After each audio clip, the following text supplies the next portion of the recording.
Hi Thampi sir. Hi Thampi സാറേ. എനിക്ക് എല്ലാവരുടെയും സ്നേഹത്തിന് നന്ദി. യെസ്.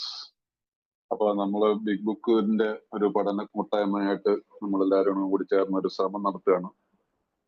നമ്മുടെ വിശുദ്ധ ഗ്രന്ഥം, ഹോളി ടെക്സ്റ്റ് എന്നോ എക്സർസൈസ് ബുക്ക് എന്നൊക്കെ ഇതിനെ പറയാം. നമ്മൾ പഠിക്കുന്ന കാലത്ത് പഠിക്കുന്ന സ്കൂളിലൊക്കെ പഠിക്കുമ്പോൾ നമ്മൾ പറയുന്ന എന്താണ് എക്സർസൈസ് ബുക്ക്. എക്സർസൈസ് ബുക്കുകൾ പഠിച്ചാണ്, അതിൽ നിന്നാണ് മനസ്സിലാക്കിയിട്ടാണ് നമ്മൾ പരീക്ഷ എഴുതുന്നത്. ഇവിടെ പരീക്ഷയില്ല, പക്ഷെ ജീവിതം എന്ന എല്ലാം നമുക്കറിയാം. നമ്മൾ ഏത് തലത്തിലാണ് എയിലേക്ക് എത്തിച്ചേർന്നതെന്നും അതൊരു ദൈവാനുഗ്രഹമാണെന്നൊക്കെ നമുക്ക് ഒരു 2-3 മാസം കഴിയുമ്പോഴത്തേക്കും ചിലർക്ക് 1 മാസം കൊണ്ട് മനസ്സിലാവും, ചിലർക്ക് 10 ദിവസം കൊണ്ട് മനസ്സിലാവും. എനിക്കൊക്കെ ഒരു 5 മാസം കഴിഞ്ഞിട്ടാണ് മനസ്സിലായെന്ന്. എനിവേ, അങ്ങനെ നമ്മൾ 1, 2, 3 പടികൾ ബിഗ് ബുക്കിൽ നിന്ന് മനസ്സിലാക്കി 4, 5 പടികൾ നമ്മൾ ഭയന്ന് എന്നൊരു ആളുകളാണ്. 4, 5 പടികളിലേക്ക് നോക്കാൻ തന്നെ ധൈര്യപ്പെട്ടില്ല. പക്ഷെ നമ്മൾ അതിന് ഒരു സ്പോൺസറുടെ സഹായവും അതുപോലെ മീറ്റിങ്ങും ഈ ബുക്കിനെയും എടുത്ത് പഠിച്ചുകൊണ്ട് പോകുമ്പോൾ ഇത് വളരെ ലളിതമാണെന്ന് നമുക്ക് മനസ്സിലാവും. അപ്പൊ അതിന്റെ അർത്ഥം നമ്മൾ ഇത് ഒരു ശ്രമം നടത്തിയാൽ ഇത് ലളിതമാണ്.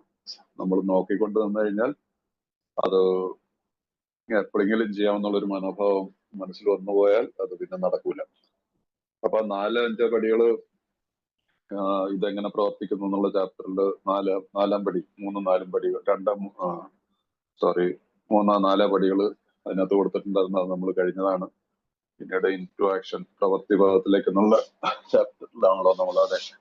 അപ്പൊ അതില് വരുന്ന പടികളാണ് 5, 6, 7 പടികൾ. 4-5 പടികളുടെ ഇമ്പോർട്ടൻസ് നമുക്ക് ശരിക്കും മനസ്സിലായതാണ്. നമ്മൾ 4ാമത്തെ പടി ചെയ്തപ്പോഴാണ് നമ്മുടെ യഥാർത്ഥ ചിത്രം തെളിഞ്ഞത്. എന്നിലുള്ള ആരൊക്കെയാണ് എനിക്ക് വിദ്വേഷമുള്ളത്, എനിക്ക് ദേഷ്യമുള്ളത്, എന്റെ സ്വഭാവത്തിലുള്ള വൈകല്യങ്ങള്, ലൈംഗികമായിട്ടുള്ള എന്റെ തെറ്റായിട്ടുള്ള ചില പ്രവർത്തികൾ, ഇതിലെല്ലാം ഞാൻ കടലാസിൽ പകർത്തി എഴുതിയിരുന്നു. അപ്പൊ അവിടെ ഒരു സ്റ്റെപ്പിലും നമുക്ക് ഒരു വലിയൊരു വാർണിംഗ് ആയിട്ടൊന്നും എങ്ങും എഴുതിയിട്ടില്ല. പക്ഷെ 4ാമത്തെ പടിയിലും 5ാമത്തെ പടിയിലും വാർണിംഗ്, ഒരു മുന്നറിയിപ്പ് നമുക്ക് വരുന്നുണ്ട്. നമ്മൾ ഈ മറ്റുള്ളവരെ ദ്രോഹിക്കുന്നവരുടെയൊക്കെ ലിസ്റ്റ് എടുക്കുന്നുണ്ടല്ലോ. അപ്പൊ അത് ഇതിനകത്ത് 4ാമത്തെ പടിയിൽ പറഞ്ഞിട്ടുണ്ട്. നമ്മൾ വായിച്ചു പോയതാണ്, അങ്ങോട്ട് ബുക്ക് പേജിലേക്കൊന്നും പോകുന്നില്ല. ഞങ്ങൾ ഈ മറ്റുള്ളവരെ ദ്രോഹിക്കുന്നത് തുടർന്നാൽ നമ്മൾ മദ്യപിക്കുക തന്നെ ചെയ്യും. അതുപോലെ തന്നെ 5ാമത്തെ പടി, 4ാമത്തെ പടി, 5ാമത്തെ പടിയിൽ പറയുമ്പോഴും നമ്മൾ ഭയന്ന് നിൽക്കാതെ തുറന്ന് ദൈവത്തിന്റെ മുമ്പിലും മറ്റൊരു വ്യക്തിയുടെ മുമ്പിലും തന്നോട് തന്നെയും തന്റെ ഈ തെറ്റുകൾ, തന്റെ കുറവുകൾ, തന്റെ യഥാർത്ഥ ചിത്രത്തെ തുറന്ന് കാണിക്കുക. നമ്മൾ എഴുതി വെച്ചത് അങ്ങനെ ആരെയും കാണിക്കേണ്ട ആവശ്യമില്ല. പക്ഷെ നമ്മുടെ മുമ്പിൽ ഫേസ് ടു ഫേസ് ആയിട്ടിരുന്ന് അതിനെക്കുറിച്ച് സംസാരിക്കണം. ഈ പടി ഒഴിവാക്കിയാൽ, if you skip this vital step എന്ന് പറയുന്നത്, ഈ പടി ഒഴിവാക്കിയാൽ, പറഞ്ഞാൽ വളരെ ഇമ്പോർട്ടന്റ് ആയിട്ടുള്ള ഈ 5ാമത്തെ പടി ഒഴിവാക്കിയാൽ നിശ്ചയമായും നിങ്ങൾ കുടിച്ചിരിക്കും. അതാണ് ബിഗ് ബുക്ക് പറയുന്നത്. അപ്പൊ അതിന്റെ ഇമ്പോർട്ടൻസ് നമുക്ക് മനസ്സിലായില്ലേ. അപ്പൊ 4-5 പടികൾ. അപ്പൊ ഞാൻ അന്ന് പറഞ്ഞിരുന്നു 4ാമത്തെ പടിയുടെ ഈ ഭാഗത്തൂടെ കയറുന്നപ്പോ ചില പറഞ്ഞ ആർക്കും 4ാമത്തെ പടി ചെയ്യാനായിട്ട് താല്പര്യമുണ്ടെങ്കിൽ വളരെ ലളിതമാണ്. ചെയ്യാൻ താല്പര്യമുള്ളവർ കുറച്ചുപേര് താല്പര്യം കാണിച്ചു. കുറച്ചു പേർക്ക് അതിന്റെ കുറച്ച് സഹായകരമായിട്ടുള്ള കുറച്ച് കാര്യങ്ങളൊക്കെ അയച്ചു കൊടുത്തു. ചിലര് റെസ്പോണ്ട് ചെയ്യുന്നുണ്ട്, സന്തോഷമുള്ള കാര്യമാണ്.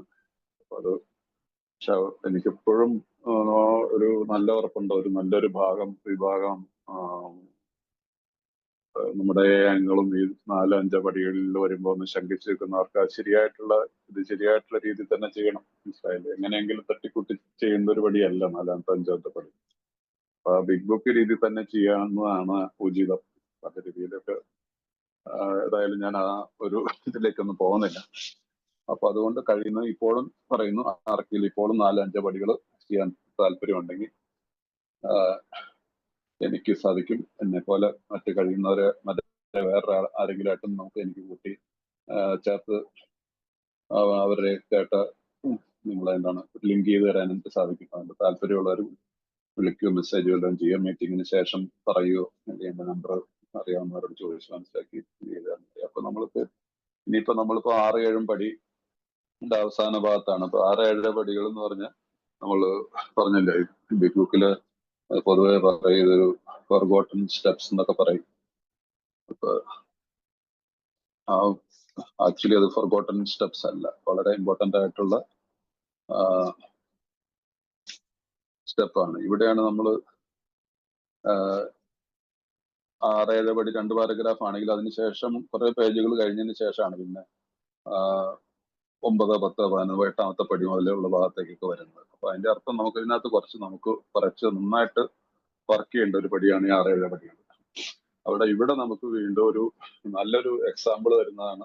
അത് എങ്ങനെ പ്രാക്ടീസ് ചെയ്യാൻ പറ്റും എന്നുള്ളതാണ്. നമ്മുടെ 1, 2, 3 പടികളെ നമ്മൾ വീണ്ടും ഈ 6-7 പടികളിൽ നമ്മൾ ഉപയോഗിക്കണം. കാരണം സ്വഭാവത്തിലുള്ള പല വൈകല്യങ്ങളെയും നമ്മൾ കണ്ടെടുത്തു, വിദ്വേഷത്തെ കണ്ടെടുത്തു. എല്ലാം ഏറ്റു പറഞ്ഞാൽ പോലും പലപ്പോഴും പലതും വീണ്ടും തികച്ച് പൊളിച്ചു വരുന്നു എന്ന് പറഞ്ഞാൽ വന്നുകൊണ്ടേയിരിക്കും. പല സ്വഭാവത്തിലുള്ള ദൂഷ്യങ്ങളെയും നിന്നും വിട്ടുമാറാൻ സാധിക്കാതെ വരും. കാരണം അത്രയ്ക്ക് അഡിക്ഷനായി പോയ ചില കാര്യങ്ങളുണ്ടാവും. മനസ്സിലായില്ലേ? നമ്മളുടെ ഒബ്സസീവ് കമ്പൽസീവ് ഡിസോർഡർ എന്ന് പറയുന്നത് ഇങ്ങനെ കിടക്കും. ചിലപ്പോ വിചാരിക്കും കുറച്ചൊക്കെ എന്തുകൊണ്ടായിക്കൂടെ പറ്റുന്നില്ല. മദ്യപിക്കാതെയും മീറ്റിങ്ങിൽക്കൊക്കെ പോകും, ഒരുപക്ഷെ സ്പോൺസർ പോലും ആയേക്കാം. പക്ഷെ പല തെറ്റുകളിലേക്ക് വീണ്ടും വന്ന് ചാടാനുള്ള സാധ്യതയുണ്ട്. ഇവിടെയാണ് ഈ വീണ്ടും നമുക്ക് ഈ പടി പറഞ്ഞു തരുന്ന 6-7 പടികൾ. ആ 6-7 പടികളിൽ നമ്മുടെ ഏത് കാര്യത്തിലാണോ എന്നെ കൊണ്ട് സാധിക്കാത്തത്, ശക്തിഹീനായിട്ട് നിൽക്കുന്ന ആ കാര്യത്തിൽ 1ാമത്തെ പടി ഉപയോഗിക്കുക. മദ്യത്തിന്റെ മുമ്പിൽ ശക്തിഹീൻ എന്നുള്ള വാക്ക് വിദ്വേഷത്തിന്റെ മുമ്പിൽ ശക്തിഹീനാണ്. അങ്ങനെ ആ വാക്ക് മാറ്റിവെച്ചാൽ ഏത് കാര്യത്തിലാണ് ശക്തിഹീനത, ആ രീതിയിലാണല്ലോ നമ്മൾ മദ്യത്തിന്റെ കാര്യത്തിൽ മോചനം നേടിയത് എന്നതുപോലെ തന്നെ അതിനകത്ത് കുറച്ചുകൂടെ. കാരണം ഇവിടെ നമ്മളിൽ നിന്ന് ഇത് ലിഫ്റ്റ് ചെയ്യപ്പെട്ടിരിക്കുന്നു, ദൈവികമായിട്ടുള്ള ശക്തിയാൽ ലിഫ്റ്റ് ചെയ്യപ്പെട്ടാണ്. നമ്മളുടെ ആരുടെയും കഴിവുകൊണ്ടല്ല മദ്യപാനം എന്നുള്ള ആ തീവ്രമായിട്ടുള്ള ഒബ്സഷനിൽ നിന്ന് മോചനം നേടിയത്. പക്ഷെ ഈ ഒബ്സഷനുകളിൽ നിന്ന് മോചനം വരുന്നതെങ്കിൽ എനിക്ക് ഈ പടികളെ വീണ്ടും ഹോണസ്റ്റ്ലി, അതാണല്ലോ 1ാമത്തെ പടി, ഹോണസ്റ്റി. ആ ഹോണസ്റ്റിയിൽ കൂടി തന്നെ പോയാൽ മാത്രമേ പറ്റുള്ളൂ. Total surrender means surrender. ഏത് കാര്യത്തിലാണെന്ന് വെച്ചാലും നമുക്കറിയാം, സ്വയം തീരുമാനിച്ചുള്ള എന്റെ സ്വഭാവത്തിൽ എനിക്ക് മാറ്റാൻ പറ്റാത്ത ഏത് കാര്യമാണ്. ആ കാര്യത്തിൽ ഇപ്പോഴത്തെ കാലത്ത് ഇഷ്ടംപോലെ പ്രശ്നങ്ങളുണ്ട്. മുമ്പൊന്നും ഇത്രയേ പറഞ്ഞാൽ നമുക്കറിയാം. ഇന്ന് സോഷ്യൽ മീഡിയ ഒരുപാട് ഇതാണ്, ഫിംഗർ ടിപ്സിൽ ഓരോരോ കാര്യങ്ങൾ അവൈലബിൾ ആണ്. ചില ആളുകളിൽ എന്താണ് മൂഡ് ചേഞ്ചിങ് മെഡിസിൻസ് ഉണ്ട്. ഇപ്പോൾ നിങ്ങൾ മെഡിക്കൽ ഫീൽഡിലൊക്കെ വർക്ക് ചെയ്യുന്നവർക്ക് ഒക്കെ ഉണ്ട്. അപ്പൊ ചിലരൊക്കെ അങ്ങനെയുള്ള ഒരു ഡിപ്പെൻഡൻസിയിലേക്ക് പോകും.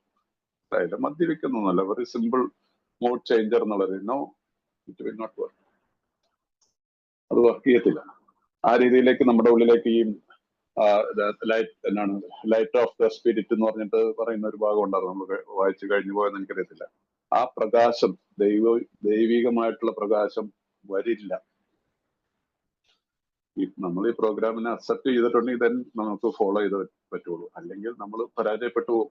അത് ബുക്കിൽ തന്നെ എഴുതിയിട്ടുണ്ടല്ലേ, rarely have I seen a person fail who thoroughly followed our path. നമ്മളുടെ പാത തികച്ചും പിന്തുടരുന്നവർ പരാജയപ്പെടുക വിരളമാണ്. അപ്പൊ ഇതിനകത്തുള്ള എല്ലാ കാര്യങ്ങളും നമുക്ക് ഫോളോ ചെയ്തേ പറ്റുള്ളൂ. അപ്പൊ അതുകൊണ്ട് ഈ 6-7 പടികളിൽ കുറച്ച് വർക്ക് ചെയ്യാനുണ്ട്. അത് ഈ 1, 2, 3 പടികളുടെ റെപ്പിറ്റേഷന്റെ ഒരു ഓപ്പർച്യൂണിറ്റിയാണ്. അതിൽ കൂടിയാണ് നമുക്ക് മറ്റുള്ളവരെ സഹായിക്കാൻ പറ്റുള്ളൂ. നമ്മളൊരു എക്സാമ്പിൾ ആയിട്ട് മാറണം. ഞാൻ നിങ്ങളുടെ അടുത്ത് എന്തെങ്കിലും പറയുന്നുണ്ടെങ്കിൽ ഞാനത് പാലിച്ചിട്ടേ നിങ്ങളുടെ അടുത്ത് പറയാം. അതായത് നിങ്ങളെ പറഞ്ഞു കഴിഞ്ഞിട്ട് ഞാൻ ഇത് ബുക്കിലെ അത് ഇതൊക്കെ കേട്ടു പറഞ്ഞു, എന്റെ സ്പോൺസർ പറഞ്ഞു എന്നൊക്കെ കോപ്പി അടിച്ചു നിങ്ങളോടൊക്കെ പറഞ്ഞിട്ട് സൂപ്പിച്ചിട്ട് പോയിട്ടൊന്നും ഒരു കാര്യമില്ല. അത് ഭയങ്കര തെറ്റാണ്. ഞാൻ ഇപ്പൊ നിങ്ങളുടെ അടുത്ത് പറയുന്നുണ്ടെങ്കിൽ ഞാനത് സത്യസന്ധമായിട്ട് ചെയ്യണം. ആ സത്യസന്ധമായിട്ടുള്ളത് കൊണ്ടാണ് നിങ്ങൾ എന്നോട് സംസാരിക്കാൻ നിങ്ങളോട് പറയുന്നത്, അല്ലല്ലേ? ഒരിക്കലും അറിയില്ല. നിങ്ങൾക്ക് ഒരു മദ്യപാനിയെ അങ്ങനെ അധികം നാൾ പൊട്ടനാക്കാൻ പറ്റത്തില്ല. നമ്മുടെ ഇംഗ്ലീഷിലൊരു ചൊല്ലുണ്ട്, ബുൾഷിറ്റർ കനോട്ട് ബുൾഷിറ്റ് എന്ന് പറയും അല്ലെ? ബുൾഷിറ്റർ കനോട്ട് ബുൾഷിറ്റർ. ഒരു മദ്യപാനി വേറെ മദ്യപാനിയെ വട്ടം ചുറ്റിക്കാൻ അതീതാളൊന്നും പറ്റത്തില്ല. കുറച്ച് ദിവസം കഴിയുമ്പോൾ മനസ്സിലാവും നമ്മളെ വട്ടം ചുറ്റിക്കാനാണ് അവന്റെ ഇന്റൻഷൻസ് ശരിയല്ല എന്ന് നമുക്ക് മനസ്സിലാവും. പക്ഷെ സത്യസന്ധതയെ തിരിച്ചറിയാനുള്ള കഴിവ് എല്ലാവർക്കും ഉണ്ടാവും. സത്യസന്ധത എന്ന് പറയുന്നിട്ടുണ്ടെങ്കിൽ അതിനകത്ത് സ്നേഹമുണ്ട്, കരുതലുണ്ട്, എളിമയുണ്ട്. ഇതെല്ലാം നമുക്ക് മനസ്സിലാവും പെട്ടെന്ന്. എല്ലാവരും നമുക്ക് മനസ്സിലായില്ലേ? ഇന്നലെ ആയിരുന്നല്ലോ, ഇന്നലെ അല്ലായിരുന്നു. തിങ്കളാഴ്ച. യെസ്, നമ്മുടെ പോപ്പ് പിതാവ് നമ്മളെ എല്ലാം വിട്ടു പിരിഞ്ഞു. ഇതുപോലൊരു പോപ്പ് ഈ അടുത്ത കാലത്ത് ഉണ്ടായാല് ജോൺ പോൾ സെക്കൻഡ് അതിനൊരു ദിവ്യനായിട്ട് ഇദ്ദേഹം ഒരു ദിവ്യനായിട്ട് എനിക്ക് അധികം താമസിയാതെ തന്നെ അദ്ദേഹത്തിന് ഒരു സെയിന്റ് റൂട്ട് കിട്ടാനുള്ള സാധ്യത. അദ്ദേഹത്തിന്റെ എളിമ എത്രയെന്നുള്ള അവസാനത്തെ പുള്ളിയുടെ റൈറ്റിംഗ്സ് ഒക്കെ വായിച്ചു കഴിഞ്ഞാൽ നമുക്ക് മനസ്സിലാവും. ഇതുപോലെ എളിമപ്പെടാൻ ഒരു വ്യക്തിക്ക് സാധിക്കുക. നമ്മളുടെ അതിലേക്കൊക്കെ എന്തെങ്കിലുമൊക്കെ വന്നു കഴിയുമ്പോൾ നമ്മളിൽ എന്ത് അഹങ്കാരം വരുന്നു. എത്ര ലളിതമായിട്ട് എത്ര ഇതിനു മുമ്പ് നടന്നിട്ടുള്ള പോപ്പുമാരുടെയൊക്കെ സംസ്കാര ചടങ്ങുകൾ നമ്മൾ കണ്ടിട്ടുള്ളവർക്ക് കുറച്ച് പേർക്ക് ചിലപ്പോൾ അടുത്തടുത്താണല്ലോ. രണ്ടു മൂന്നും ജോൺ പോൾ സെക്കൻഡിനെയൊക്കെ ഈ തലമുറയിലുള്ളവർ കണ്ട. അതിനുശേഷം പോപ്പ് ബെനഡിക്റ്റിന് കണ്ടതാണ്. അദ്ദേഹത്തിന്റെ നമ്മൾ കാണാൻ പോകുന്നത്. പക്ഷെ അദ്ദേഹം കൃത്യമായിട്ട് എഴുതി വെച്ചാണ് ലളിതമായിട്ട് തോന്നേണ്ട പേര്. പുള്ളിയുടെ പേര് പോലും പോപ്പ് ഫ്രാൻസിസ് ഒന്നാമൻ എന്ന് പറഞ്ഞ് എഴുതേണ്ടതാണ്. സിമ്പിൾ ഫ്രാൻസിസ് എന്ന് മാത്രം എഴുതിയാൽ മതി അദ്ദേഹം പറഞ്ഞു. അതും സെന്റ് പീറ്റേഴ്സ് ബസിലിക്കയിൽ വേണ്ടെന്ന് പറഞ്ഞിരിക്കുക. ആദ്യമായിട്ടാണ് ഒരു പോപ്പിന് വേറൊരു ബസിലിക്കയിൽ സെന്റ് മേരീസ്. കാരണം അദ്ദേഹം മാതാവിൽ ആശ്രയിച്ചാണ് പുള്ളിയുടെ പ്രാർത്ഥനകൾ മുഴുവനായിരുന്നത്.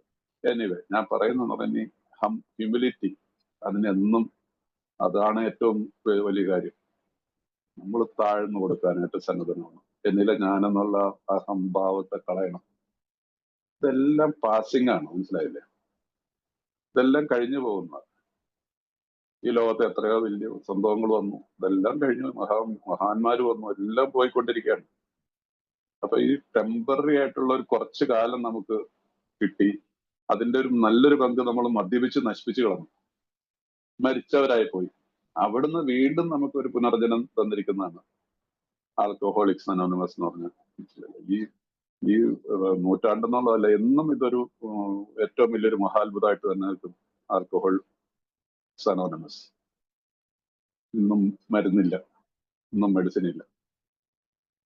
അപ്പൊ ഇത് വളരെ സിമ്പിൾ ആയിട്ടുള്ള ഒരു ചെറിയ ഒരു 12 പടികൾ നമുക്ക് തന്നേക്കുന്നു. അതിനെ ഫോളോ ചെയ്ത് കഴിഞ്ഞാൽ ഒരു ഒറ്റ ദിവസ പരിപാടിയിൽ ഇന്നത്തെ ദിവസത്തിൽ കോൺസെൻട്രേറ്റ് ചെയ്ത് ജീവിക്കുകയാണെങ്കിൽ വളരെ സന്തോഷമായിട്ട് ജീവിക്കാൻ പറ്റും.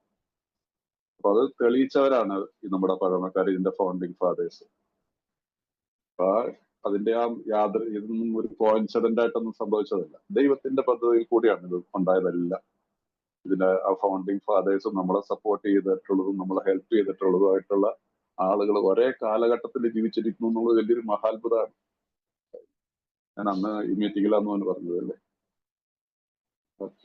സിഗ്മണ്ട് ഫ്രോയിഡ് മുതൽ Carl Jung, Silkworth, Buchman, Sam Shoemaker, ഹെഡ് ഡോളിങ്, പിന്നെ സിൽക്വർത്ത്, പിന്നെ ആരുണ്ട്, എത്ര പേര്. അവരെല്ലാവരും ഒരേ കാലഘട്ടത്തിൽ ജീവിച്ചിരുന്നു. അതേ കാലഘട്ടത്തിൽ ആൽക്കഹോളിക്സ് അനോണിമസ് ഉണ്ടായത് എന്താ വെറുതെ കോയിൻസിഡന്റ് അല്ല അല്ലെ? അപ്പൊ ദൈവത്തിന്റെ ഒരു പദ്ധതിയാണ്. അപ്പൊ അതിനെ നമ്മൾ ഫോളോ ചെയ്യാതെ നമ്മൾ കണ്ണടച്ചിട്ട് ഒരു സൈഡിൽ മാറ്റി വെച്ചിട്ട് തന്നിഷ്ടത്തില് തന്നിഷ്ടത്തിൽ ജീവിച്ചു കഴിഞ്ഞാൽ അത് എത്രമാത്രം സക്സസ് ആവുന്നുള്ള കാര്യത്തിൽ വളരെ സക്സസ് ആവില്ല. അങ്ങനെയുള്ളവരാണ് നമ്മുടെ ഏത് ഇന്നത്തെ റിക്കവറി റേറ്റ് ഇന്റർനാഷണലി 6% എത്തി ആയിട്ടിരിക്കുക. നമ്മുടെ ഇന്ത്യയിൽ 1.5% എത്തിയുള്ളൂ. 100 പേര് ഇന്ന് ഇന്ത്യയിൽ വരുന്നതിൽ 1.5 പേരോ 2 പേരോ ടെസ്റ്റ് ചെയ്തിട്ടാണ് റിക്കവറിയിലാവുന്നുള്ളൂ. റിക്കവറി എന്ന് പറഞ്ഞാൽ ഒരു വർഷത്തെ റിക്കവറി അല്ല, ദീർഘനാളത്തെ ലോങ് ടൈമിലുള്ള റിക്കവറി ആയിട്ട് അത് പോയാലാണ്. അപ്പൊ അത് ഇങ്ങനെ ഈ പടികൾ പ്രാക്ടീസ് ചെയ്യുന്നവർ എന്നും പ്രോഗ്രാമിലുണ്ടാവും. അവരിൽ എളിമ ഉണ്ടാവും, അവർക്ക് മറ്റൊരാളെ സഹായിക്കാനുള്ള കഴിവുണ്ടാവും, അവർക്ക് മറ്റുള്ളവരെ ഇങ്ങനെ എന്തെങ്കിലും പറഞ്ഞ് കൂളാക്കാനൊന്നും പറ്റത്തില്ല. അപ്പൊ അങ്ങനെയുള്ളവർ കുറെ കഴിയുമ്പോൾ മീറ്റിങ്ങിന് പോകും. അത് നമ്മുടെ അതൊരു പാപമാണുള്ളത്. നമ്മുടെ സ്വന്തം വളർച്ചയെ ഞാൻ അറിഞ്ഞുകൊണ്ട് ബോധപൂർവം ഈ പ്രോഗ്രാമിനെ മനസ്സിലാക്കാൻ ശ്രമിക്കാതിരിക്കുകയും, ഞാൻ ബോധപൂർവം ഈ പ്രോഗ്രാമിലേക്ക് വന്ന ഒരാളെ തെറ്റായിട്ടുള്ള വഴി കാണിച്ചു കൊടുത്ത് രണ്ടുപേരും വഴി നഷ്ടപ്പെട്ടു എന്നുള്ളത് രണ്ട് പാപമുള്ളൂന്നല്ലേ നമ്മുടെ ബിഗ് ബുക്കിൽ പറയുന്നത്. ഏയിൽ 2 പാപമുള്ളൂ. അപ്പൊ അതിനൊക്കെ വലിയ അർത്ഥങ്ങളുണ്ട് അവരാ ഉപയോഗിച്ചിരിക്കുന്ന വാക്കുകൾക്ക്. സോ എനിവേ ഇത്തിരി സമയം എടുത്തു പോകണം. എനിവേ അപ്പൊ നമുക്ക് ഇന്ന് നമ്മൾ കഴിഞ്ഞ ദിവസം നമ്മൾ വന്നത് 80ാമത്തെ പേജിലാണ് മലയാളത്തില്. 80ാമത്തെ പേജ് മലയാളത്തിലും ഇംഗ്ലീഷിലാണെങ്കിൽ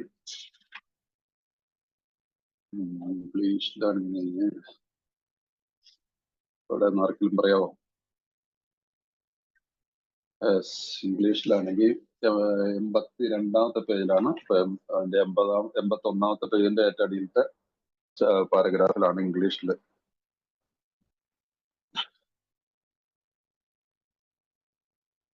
ചില മലയാളത്തിലുള്ള ട്രാൻസ്ലേഷനിൽ ഒരു പാരഗ്രാഫിനെ രണ്ടായിട്ടൊക്കെ സ്പ്ലിറ്റ് ചെയ്തിട്ടുള്ളത് ചിലപ്പോൾ ഇതിൽ കണ്ടുപിടിക്കാനായിട്ടൊക്കെ ബുദ്ധിമുട്ട് വരും.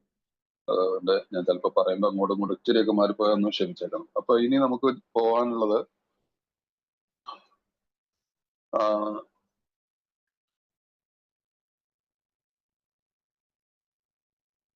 അതെ, കുടുംബ ബന്ധത്തിലെ കുറിച്ചുള്ള കാര്യങ്ങളാണ് നമ്മൾ സംസാരിച്ചത്. മനസ്സിലായില്ലേ? അപ്പൊ അതിനകത്ത് ഇംഗ്ലീഷ് വായിച്ചു വരുന്ന അവർ design for living is not a one way street. It is as good for the wife and for the husband. If we can forget, so can she.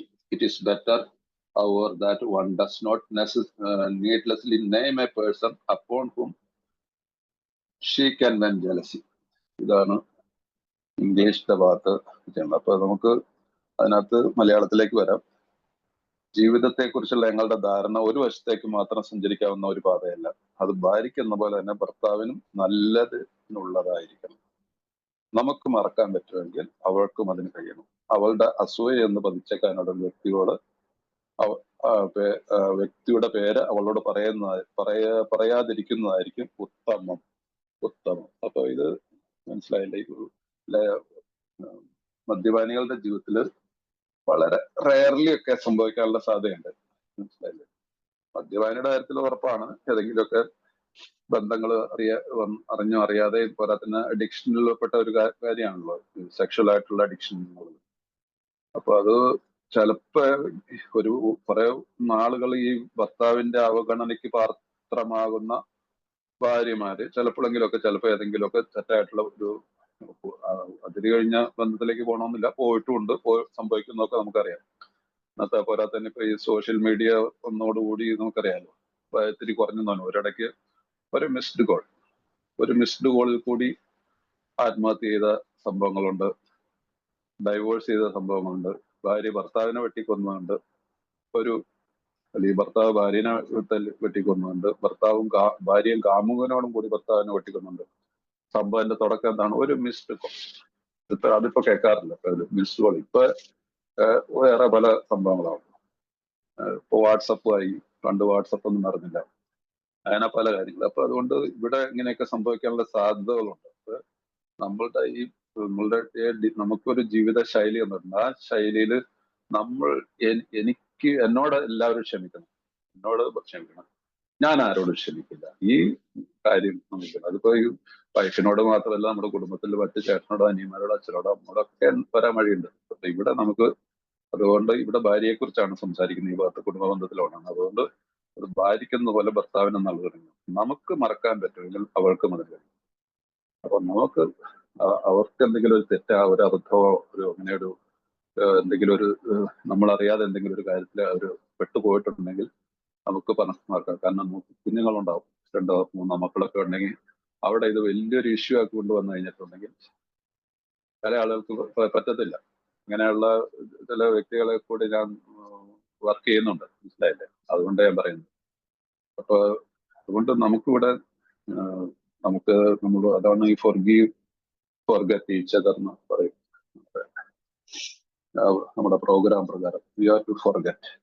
അപ്പൊ ഞാൻ അതിന് സന്നദ്ധനായിരുന്നെങ്കിൽ അവരും നമ്മളോട് പറയും. അപ്പൊ അവിടെ എന്താ സംഭവിക്കുന്ന? ഒരു പുതിയൊരു ബന്ധം തീർച്ചയായിട്ടും ഉരുത്തിരിഞ്ഞു വരും. പക്ഷെ വേറൊരു കാര്യം അവിടെ ശ്രദ്ധിക്കാനുള്ള, ഇങ്ങനെയുള്ള റിലേഷൻഷിപ്പിൽ ചിലപ്പോ നമ്മൾ ഒരു ഹോണസ്റ്റ് ആയിട്ട് രണ്ടുപേരും കൂടെ രമ്യതയിലിട്ട് കഴിയുമ്പോ ഈ ഭാര്യയ്ക്ക് ഒരു താല്പര്യം തോന്നും, ഇത് ആരായിരുന്നു കക്ഷി. ഭർത്താവിന് ഭാര്യമാരുടെ കാര്യത്തിൽ വളരെ റെയർ ആയിരിക്കും. കാരണം നമുക്ക് എല്ലാവർക്കും കിട്ടിയിട്ടുള്ളത് വളരെ നല്ല ഭാര്യമാരെയാണ് കിട്ടിയിട്ടുള്ളതെന്നാണ് ലോകമെമ്പാടും പറയുന്ന പൊതുവെ പറയുന്നത്. വളരെ റെയർ ആയിട്ടുള്ള ചില കേസുകളിൽ മാത്രമൊക്കെ ആയിരിക്കും എന്തെങ്കിലുമൊക്കെ ഒരു ഇതുള്ളൂ. അപ്പൊ അതുകൊണ്ട് അവരുടെ പേര് പറയരുത്. കാരണം നമ്മളൊരു പേര് എന്നെ ആളൊക്കെയായിരുന്നൊക്കെ പറഞ്ഞു കഴിഞ്ഞാൽ അവിടെ ഒരു ജലസി എന്ന് പറഞ്ഞൊരു സംഭവം കൊടുക്കും. എന്ന് പറഞ്ഞാൽ അസൂയ എന്ന് പതിച്ചേക്കാൻ ഇടയുള്ള ഒരു വ്യക്തിയാണ് അസൂയ. ആ വാക്ക് ശ്രദ്ധിക്കണം. അവളുടെ അസൂയ എന്ന് പറഞ്ഞാൽ വീണ്ടും ഒരു ക്യാരക്ടർ ഡിഫക്ട് ഞാൻ എന്റെ ഭാര്യയുടെ ഉള്ളിൽ പാകി കൊടുക്കുകയാണ്. മനസ്സിലായില്ലേ? നമ്മൾ ഈ അസൂയ ഇതെല്ലാം ഒഴിവാക്കി തീർത്തിട്ട് നിൽക്കുകയാണ്. പക്ഷെ കൂടുതൽ ഭയങ്കര സത്യസന്ധതയ്ക്ക് പോയി കഴിഞ്ഞിട്ടുണ്ടെങ്കിൽ വീണ്ടും പ്രശ്നങ്ങളുണ്ടാവും. സോ അത് ഒഴിവാക്കുക, അതാണ് ഉചിതം. കഴിഞ്ഞത് കഴിഞ്ഞ് ഇനി പേരും വീരും എന്ന് അറിയേണ്ട കാര്യമില്ല. ഞാനത് ഉപേക്ഷിച്ചു, നമ്മളത് മറന്നേക്കുക. ഞാൻ അപ്പുറത്തേക്ക് പോകണ്ട. ചിലർ വലിയ സത്യസന്ധതയോടുകൂടി ചിലപ്പോൾ കൂടുതൽ പേരും നാളും വീട്ടുകാരും എന്തായിരുന്നു കാര്യങ്ങൾ എന്നൊക്കെ പറഞ്ഞ് അതിന് പോകരുത്. സിമ്പിളായിട്ട് ഈ കാര്യത്തെ കൈകാര്യം ചെയ്യുക. വളരെ സെൻസിറ്റീവ് ആയിട്ടുള്ള ഒരു ഇഷ്യൂ ആണ്. നിങ്ങളിതിനെ ഇതായിട്ടെടുക്കരുത്. ഞാൻ കൂടുതൽ ഇതിനെ കുറിച്ച് സംസാരിക്കുന്നുണ്ട്. അത് പെട്ടുപോയിട്ടുള്ളവർ അതിൽ നിന്ന് ഓവർകം ചെയ്യാനായിട്ട് ഇപ്പോഴും ഒരുപാട് സ്ട്രഗിൾ ചെയ്യുന്നുണ്ട്. അതുകൊണ്ടാണ് ഞാൻ പറയുന്നത് കേട്ടോ. ഇനി അടുത്തത്, ഒന്നും മറച്ചു വെക്കാതെ വെട്ടിത്തുറന്ന് പറയേണ്ടതായിട്ടുള്ള ചില സാഹചര്യങ്ങൾ ചിലപ്പോൾ ഉണ്ടാവും. അത്തരം ഒരു ഗൂഢമായ സാഹചര്യത്തെ കുറിച്ച് പുറത്തുള്ള ഒരാൾക്ക് ഒന്നും മനസ്സിലാവുന്നില്ല. കഴിഞ്ഞതൊക്കെ കഴിഞ്ഞു എന്നാണ് സദ്ബുദ്ധിയുടെയും സ്നേഹാർദ്രമായ ദയയുടെയും മാർഗമെന്ന് രണ്ടുപേരും തീരുമാനിച്ചേക്കാം. ഇരുവരിൽ ഓരോ ആളും മറ്റേയാളിന്റെ സന്തോഷം മനസ്സിൽ കരുതി അതിനായി പ്രാർത്ഥിച്ചേക്കാം. നാം നേരിടുന്നത് ഏറ്റവും ഭയങ്കരമായ മനുഷ്യവികാരമായ അസൂയയോടാണെന്ന കാര്യം എപ്പോഴും കരുതിയിരിക്കുക. ഈ വാചകം ശ്രദ്ധിക്കണം, ചുമ്മാ വെറുതെ വായിച്ചു പോകരുത്. ഇരുവരിൽ ഓരോ ആളും മറ്റേയാളിന്റെ സന്തോഷം മനസ്സിൽ കരുതി അതിനായി പ്രാർത്ഥിച്ചേക്കാം. ഇതിനകത്തുള്ള അടുത്ത വാക്കാണ്, നാം നേരിടുന്നത് ഭയങ്കരമായ മനുഷ്യവികാരമായ അസൂയയോടാണെന്ന കാര്യം എപ്പോഴും കരുതി. മാരക പാപങ്ങളിൽ ഒന്നാണ്. അതിനകത്ത് ഇവിടെ നമ്മുടെ മാനുഷികമായിട്ടുള്ള മനുഷ്യവികാരമായ അസൂയയോടാണെന്ന കാര്യം ചോദിക്കുക. നേർക്ക് നേരെയുള്ള ഒരു ഏറ്റുമുട്ടലിന് പകരം ഏതെങ്കിലും ഒരു പാർശ്വഭാഗത്തെ കൂടിയുള്ള അക്രമമാണ് നല്ലതെന്ന് ഒരു നല്ല പട്ടാള മേധാവി കരുതപ്പെടുന്നു. അപ്പോ ഇവിടെ എന്താ എഴുതിയിരിക്കുന്നത് ഇംഗ്ലീഷിൽ കൂടെ നോക്കുകയാണെങ്കിൽ, yes, each might pray about it, having the other one's happiness uppermost in mind. Keep it always in sight. We are dealing with the most terrible human emotion, jealousy. Most terrible human emotion, that is jealousy. The good generalship may decide that the problem be attacked on the flank rather than the risk of face-to-face combat. The good generalship, ഒരു നല്ലൊരു leadership, അല്ലെങ്കിൽ ഒരു ഇവിടെ പട്ടാള മേധാവി എന്നാണ് പറയുന്നത് മലയാളത്തിൽ ചെയ്തിരിക്കുന്ന, അതായിരിക്കും പട്ടാള മേധാവി തന്നെയായിരിക്കും ഗുഡ് ജനറൽഷിപ്പ് എന്ന് ഉദ്ദേശിക്കുന്നത്. ഏതായാലും എന്താ അതിന്റെ അർത്ഥം നമുക്ക് മനസ്സിലാക്കിയെടുക്കുക എന്നുള്ളൂ. ഇതാണ്, നേർക്ക് നേരെയുള്ള ഒരു ഏറ്റുമുട്ടലിന് പകരം ഏതെങ്കിലും പാർശ്വഭാഗത്തിലുള്ള ആക്രമണമാണെന്നാണ് മലയാളത്തിൽ എഴുതിയിരിക്കുന്നത്. ഇംഗ്ലീഷിൽ എഴുതിയിരിക്കുന്നത് decide to the problem attacked on the attacked. Yes, ഏറ്റവും flank rather than risk a face to face combat. അപ്പൊ നമുക്ക് അറിയാം യുദ്ധത്തിലൊക്കെ അങ്ങനെയൊക്കെ ആയിരിക്കും ചെയ്യുന്നത്.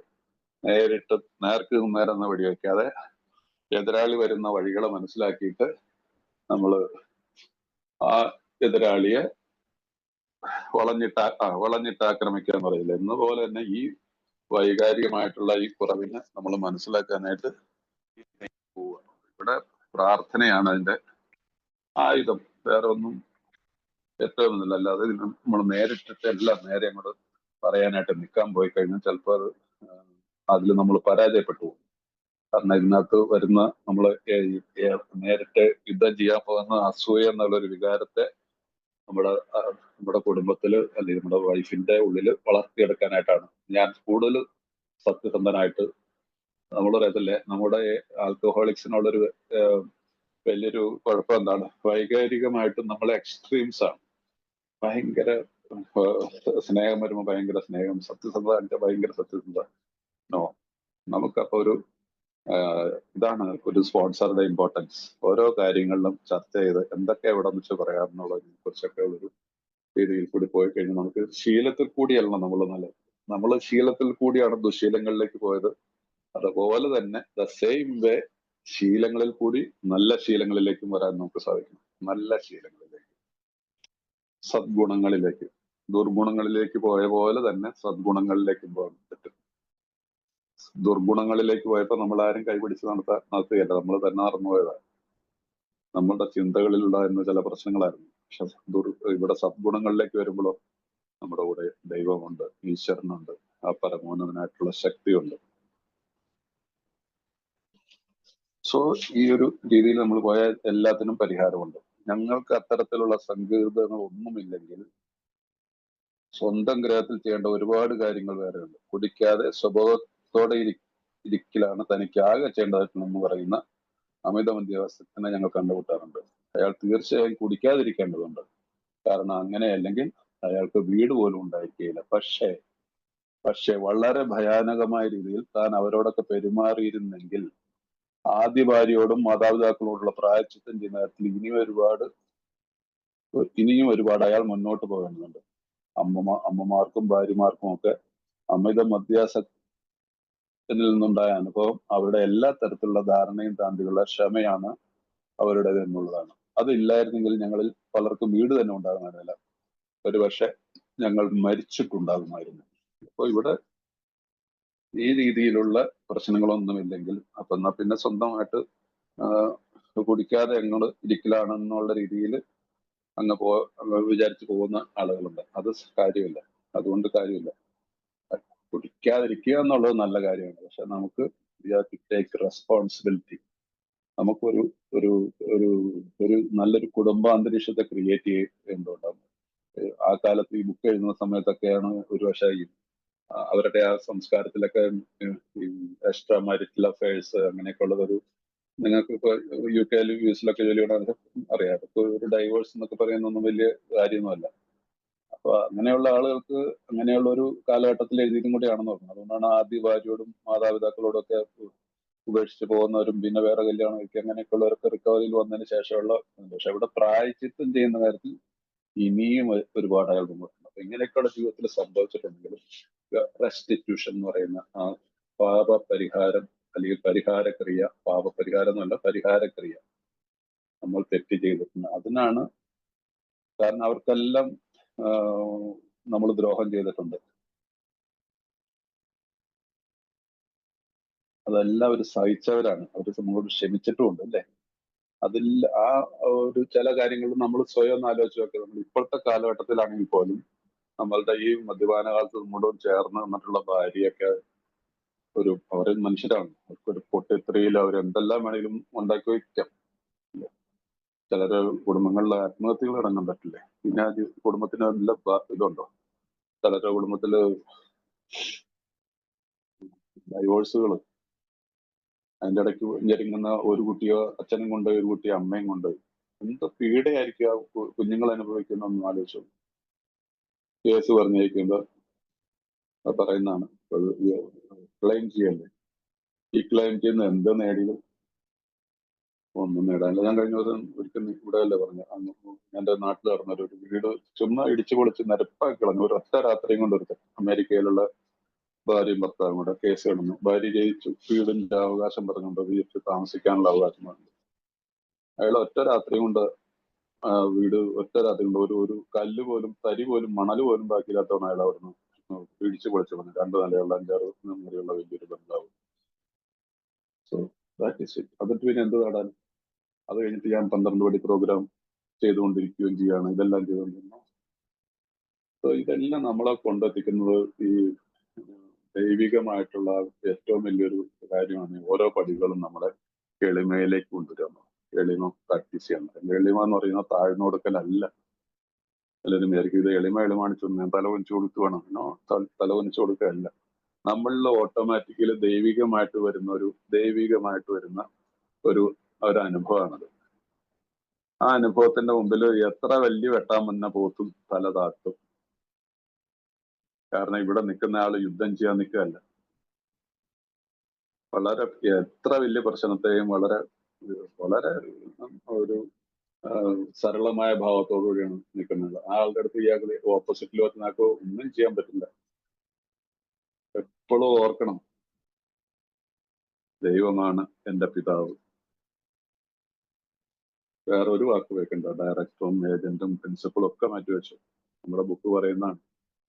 ഈ ബുക്ക് മാത്രമല്ല, ഏത് മതത്തിൽ വിശ്വസിക്കുന്നവരായിക്കോട്ടെ, ക്രിസ്ത്യ മതത്തിൽ ഉള്ളവരായിക്കോട്ടെ, വായിച്ചു നോക്ക് ബൈബിൾ. എന്താ പറയുക, ബൈബിളിൽ പറയുന്ന ഞാൻ എണ്ണി നോക്കിയിട്ടില്ല, പറഞ്ഞു കേട്ടിട്ടുള്ളതാണ്. 365 പ്രാവശ്യം പറയുന്നുണ്ട് എന്നാ പറയുന്നത്, ഭയപ്പെടേണ്ട, ഞാൻ നിന്നോട് കൂടെ ഉണ്ടെന്നുള്ളത്. പഴയ നിയമം മുതൽ പുതിയ നിയമം വരെ. എന്തുകൊണ്ടായിരിക്കാം 365 ദിവസവും പ്രാവശ്യം പറയുന്നത്?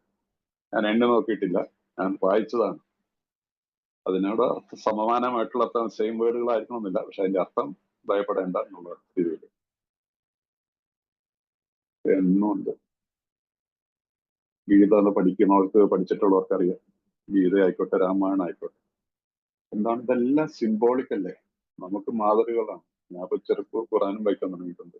ഒത്തിരി കുറെ ഒരു തെറ്റായിട്ടുള്ള ധാരണകളൊക്കെ ഇസ്ലാമിനെ കുറിച്ചൊക്കെയാണ്. പക്ഷെ വായിച്ചു വന്നപ്പോ എല്ലാ അധ്യായം തുടങ്ങുന്ന പരമകാരുണ്യവാനായ എന്ന് പറഞ്ഞിട്ടുള്ള ഒറ്റ വാക്ക് കേട്ടാൽ മതി. പരമകാരുണ്യവാനായ അള്ളാഹുവിന്റെ നാമത്തിൽ പറഞ്ഞിട്ട് ഓരോരോ അധ്യായങ്ങൾ തുടങ്ങുന്നു, അവസാനിക്കുന്നത് പരമ എക്സ്ട്രീമായിട്ട്. ഇതിൽ വലിയ കരുണയുള്ള ആളില്ല. ഇതെല്ലാം ഒരാൾ തന്നെയാണെന്ന് ഞാൻ മനസ്സിലാക്കുന്നത്. അതുകൊണ്ടാണ് ഇതൊക്കെ പഠിക്കാൻ പറ്റുന്നത്. ഞാൻ എന്നതായിട്ട് നിങ്ങൾ തെറ്റിദ്ധരിക്കരുത്. ഞാൻ നിങ്ങളിത് മനസ്സിലാക്കാൻ വേണ്ടി പറയുന്നത്. നിങ്ങൾ ഇതൊക്കെ ഫോളോ ചെയ്താൽ നന്നായിരിക്കും. കാരണം ഒത്തിരി പ്രാവശ്യമൊന്നും ഈ ബിഗ് ബുക്ക് സ്റ്റഡി ഒന്നും നടത്താൻ എനിക്ക് പറ്റുമെന്ന് തോന്നല്ല, മനസ്സിലായില്ലേ? അപ്പൊ അതുകൊണ്ട് ഇതെല്ലാം ഒരേ കാര്യമാണ്. അപ്പൊ ഇവിടെ നമുക്ക് ഈ ഒരു കാര്യം നമ്മൾ എപ്പോഴും ശ്രദ്ധിക്കുക. നമ്മൾ ക്ഷമ, സഹനം. അപ്പൊ അതുകൊണ്ട് നമ്മൾ എപ്പോഴും ഓർക്കുക, എന്താണ് പറയുന്നത്, നമ്മുടെ എല്ലാം തന്നെ വീട് തന്നെ ഉണ്ടാകുന്നില്ല. ഒരുപക്ഷെ നമ്മൾ മരിച്ചിട്ടുണ്ടാകും. ചെറിയൊരു കാരണം, ചെറിയൊരു just we stood at the turning point. ഞങ്ങൾ ഒരു വഴിത്തിരിവിൽ എത്തി നിൽക്കുന്നു. ആ വഴിത്തിരിവിൽ നിന്ന് നമ്മൾ തിരികെയാണ് ദൈവികമായിട്ടുള്ള മാർഗത്തിൽ. ആ മാർഗത്തിൽ തിരിഞ്ഞെങ്കിൽ പിന്നെ ഇടയ്ക്ക് പിന്നെ വെച്ച് തിരിഞ്ഞിട്ട് വേറൊരു സൈഡിൽ കൂടെ ഇടയ്ക്കോടെ കയറി വട്ടം കയറി കറങ്ങി എന്നോ. എന്തിനാ അതിന്റെ ആവശ്യം? ജീവിതം ആസ്വദിക്കാനല്ല നിൽക്കുന്നത്. ആസ്വദിക്കാനുള്ള നമുക്ക് തെറ്റായിട്ടുള്ള ചില ധാരണകൾ നമ്മുടെ ഉള്ളിൽ അങ്ങ് കയറിയത് കൊണ്ടല്ല നമ്മൾ സുഖം ഇതാണെന്ന് വിചാരിച്ചുകൊണ്ട് പോയതെന്നോ അല്ലല്ലോ. അപ്പൊ യഥാർത്ഥ സുഖത്തിലേക്കുള്ള ഒരു വഴി നമുക്ക് അതിനെ ഫോളോ ചെയ്ത് കഴിഞ്ഞാൽ പിന്നെ ഒരു സർട്ടൻ എക്സ്റ്റന്റ് വരെ അങ്ങോട്ട് പോയി കഴിഞ്ഞാൽ പിന്നെ നിങ്ങൾക്ക് ഒരു ബുദ്ധിമുട്ടും വരില്ല. നിങ്ങൾക്കെന്നല്ല, എനിക്ക് നിങ്ങൾക്കൊക്കെ. കാരണം ജീവിതത്തിന്റെ യഥാർത്ഥ സുഖം നമ്മളിപ്പോ അടുത്ത പേജിൽ വരുമ്പോ എന്താണ് പ്രോമിസസ് വായിക്കുമ്പോൾ, വാഗ്ദാനങ്ങൾ വായിക്കുമ്പോൾ നമുക്ക് മനസ്സിലാവും എന്താണ് ഈ പടികൾ എഴുതുമ്പോൾ കിട്ടുന്നെന്നുള്ളത്. സോ അതുകൊണ്ട് ഇത് വളരെ ഈ പാരഗ്രാഫൊക്കെ നന്നായിട്ട് മനസ്സിലാക്കണം. ഓക്കെ, അടുത്ത പാരഗ്രാഫിലേക്ക് പോയാൽ, മറ്റുള്ളവരുടെ ജീവിതത്തിലേക്ക് അലറിപ്പാഞ്ഞെടുക്കുന്ന ഒരു ചുഴലിക്കാറ്റ് പോലെയാണ് അമിത മദ്യപാനം മനസ്സ്. ഇത്ര വലിയൊരു വാക്ക ഉപയോഗിക്കുന്നു. മറ്റുള്ളവരുടെ ജീവിതത്തിലേക്ക് അലറിപ്പാഞ്ഞെടുക്കുന്ന ഒരു ചുഴലിക്കാറ്റ്. മറ്റുള്ളവരുടെ ജീവിതത്തിലേക്ക്. The alcohol is like a tornado roaring his way through the life of others.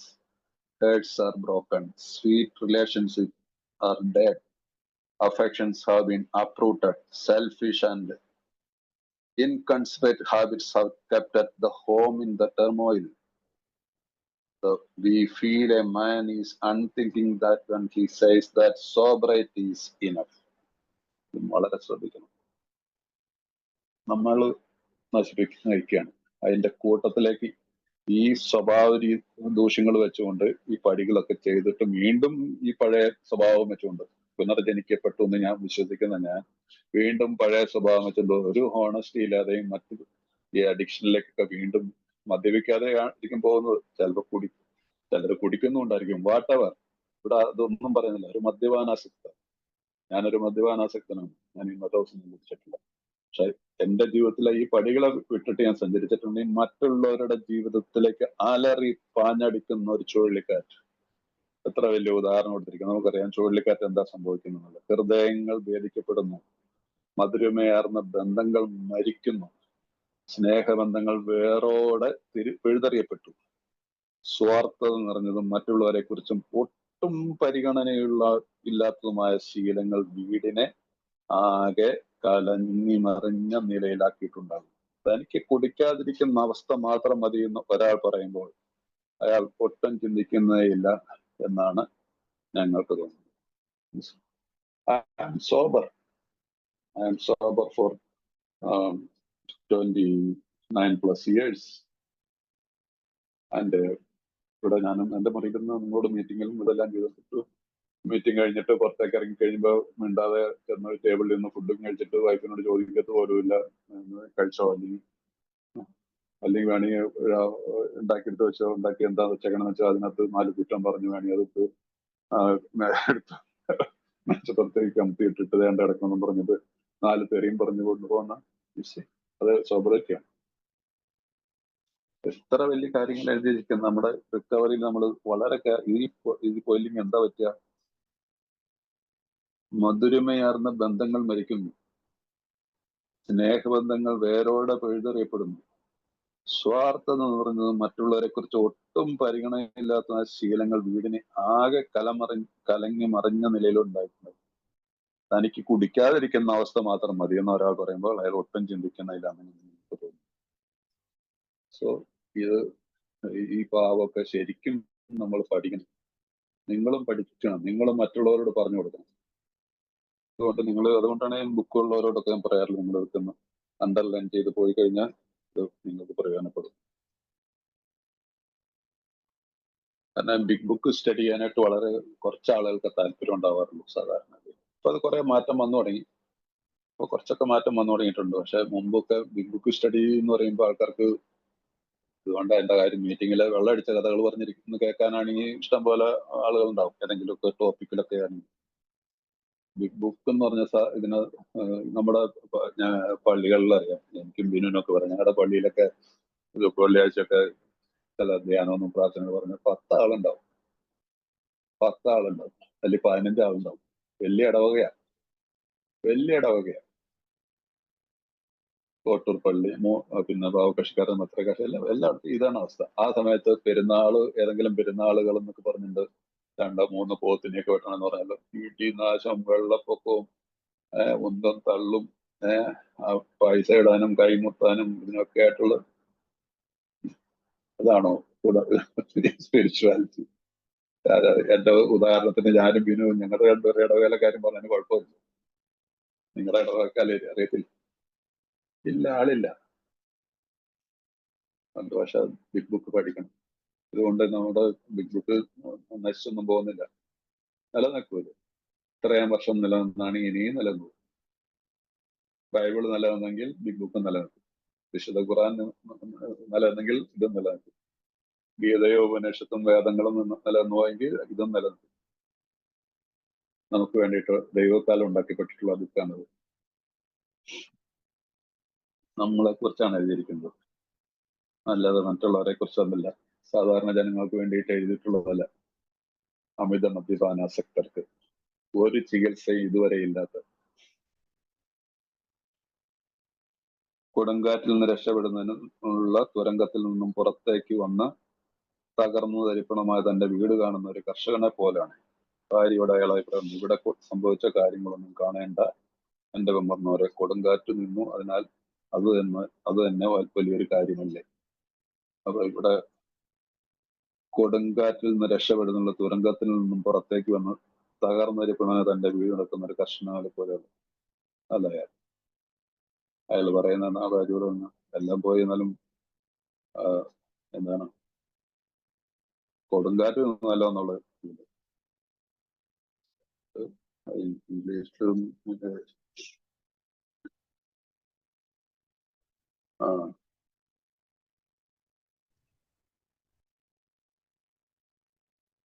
yes. So he is thinking the father who came upon the cyclone cellar to find his home ruined. To his wife, he remarked, "Don't see anything matter here. More. I mean, grand the wind stopped blowing." So ഒരു ശരിയായിട്ടുള്ള stop drinking is not enough for this kind of people. ഇങ്ങനെ സ്വഭാവത്തിലുള്ള വൈകൃതങ്ങളുള്ള ആളുകളിൽ കൊടി നിർത്തുക എന്നുള്ളത് പ്രയോജനമില്ല. എന്തിനും ന്യായങ്ങളും കാരണങ്ങളും മറ്റുള്ളവരിലേക്ക് ബ്ലെയിം ചെയ്തൊക്കെ പറയുന്ന ആളുകളിലേക്ക് ഓർക്കുക, ഇതിന്റെ സ്പോൺസർ എന്നെ കൊണ്ട് എഴുതി വെച്ചിട്ടുള്ളതാണ്. ഈ ഭാഗം എഴുതി വെച്ചിട്ടുണ്ട്. Stop drinking is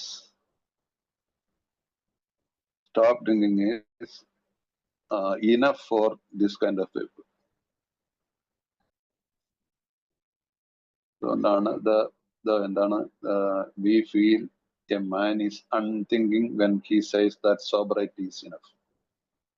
സോബറൈറ്റി is enough. അങ്ങനെ ചിന്തിക്കാത്തവര്, അൺതിങ്കിങ്.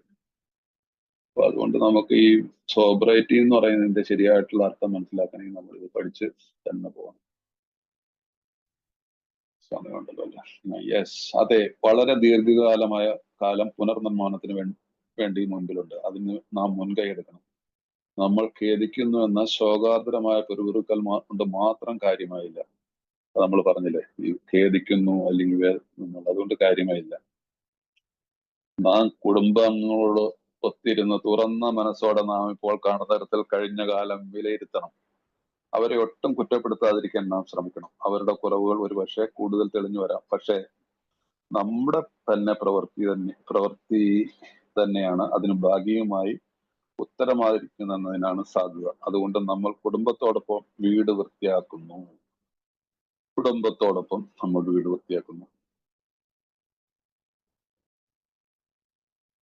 നമ്മുടെ ഇനിയുള്ള കാലത്ത് നമ്മൾ കുടുംബമായിട്ടൊരു തുറന്ന സംസാരം ഉണ്ടാവണം. മക്കളൊക്കെ ആയിട്ട് ഒന്നിച്ചിരുന്ന് ആഹാരം കഴിക്കാൻ ശ്രമിക്കുക. അങ്ങനെയുള്ളതിലൊരു തമാശ രൂപേണമെങ്കിലും ഒക്കെ നമ്മുടെ കഴിഞ്ഞ കാലത്തെ ജീവിതത്തിലൊക്കെ നമുക്ക് പറഞ്ഞ് വരുമ്പോ അതിൽ കൂടിയൊക്കെ ഈ അമൻസ്, ലിവിങ് അമൻസ് എന്നൊക്കെ പറയാറില്ല, അത് ആ കാര്യങ്ങളൊക്കെ ആ രീതിയിലൊക്കെ നടന്നിരിക്കും. അത്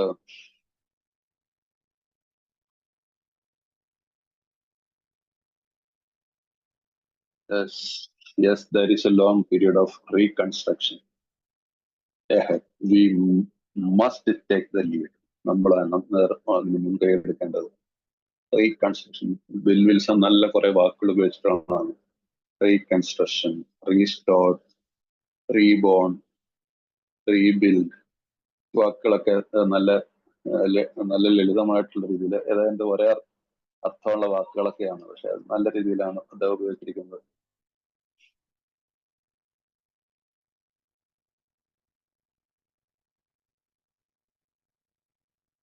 ഇംഗ്ലീഷിൽ നല്ല രീതിയിലാണ്. We ought to sit down with the family and frankly analyze the past as we now see it, being very careful not to criticize them. നമ്മൾ ഒരിക്കലും മക്കളെയും ഭാര്യനെയും ഒന്നും കൂടുതൽ വിചാരിക്കാൻ ശ്രമിക്കണം. അപ്പൊ ഈ 9, 10 പടികള് ഈ ഭാഗത്ത് നമുക്ക് ഒത്തിരി കാര്യങ്ങൾ 8, 9, 10 ഇതിനകത്ത് 11 ഒക്കെ വരുന്നുണ്ട് കുറച്ചൊക്കെ പല ഭാഗത്തായിട്ടൊക്കെ. അപ്പൊ ഇവിടെ നമ്മൾ എപ്പോഴും നമ്മളുടെ തെറ്റുകളെ ഒരു തമാശ രൂപേണ സംസാരിക്കുന്ന രീതിയിൽ പറഞ്ഞു പോയി കഴിയുമ്പോൾ അവരുടെ കാര്യങ്ങൾ അവർക്കും മനസ്സിലാവും.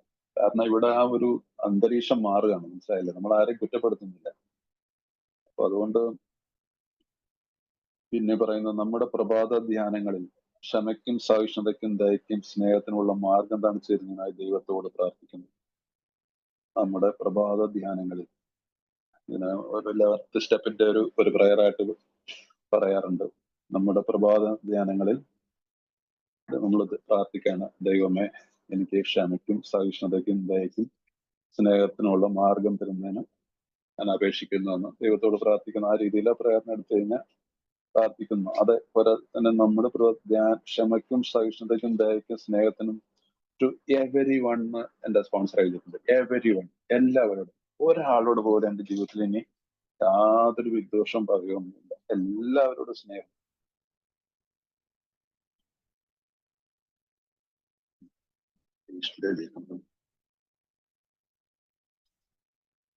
Yes.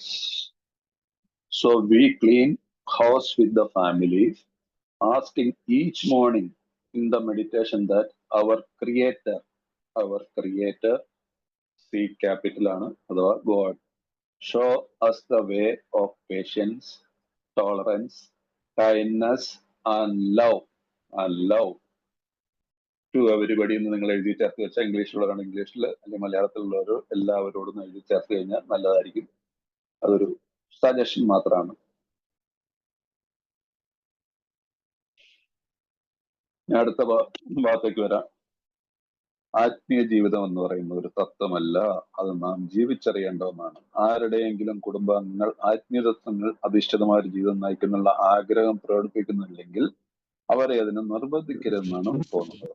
അപ്പൊ ആത്മീയ ജീവിതം എന്ന് പറയുന്നത് ഒരു തത്വമല്ല. Spiritual life is not a theory, we have to live it. We have to live it എന്ന് ഇംഗ്ലീഷിൽ ഇറ്റാലിക്സിലാണ് കൊടുത്തിരിക്കുന്നത്. ഇതിന്റെ അർത്ഥം നിങ്ങൾക്ക് മനസ്സിലായില്ല. എപ്പോഴും പറയാറുണ്ട്, ഇറ്റാലിക്സ് വേർഡ്സിൽ ബിഗ് ബുക്കിൽ എഴുതിയിരിക്കുന്ന വാക്കുകൾ വളരെ ഇമ്പോർട്ടന്റ് ആയിട്ടുള്ള വാക്കുകളെയാണ്. We have to live it. Theory വായിച്ച് പഠിച്ചിട്ട് കാര്യമില്ല. ഇത് നമ്മൾ പ്രാക്ടിക്കലായിട്ട് നമ്മുടെ ജീവിതത്തിൽ കൊണ്ടുവരണം.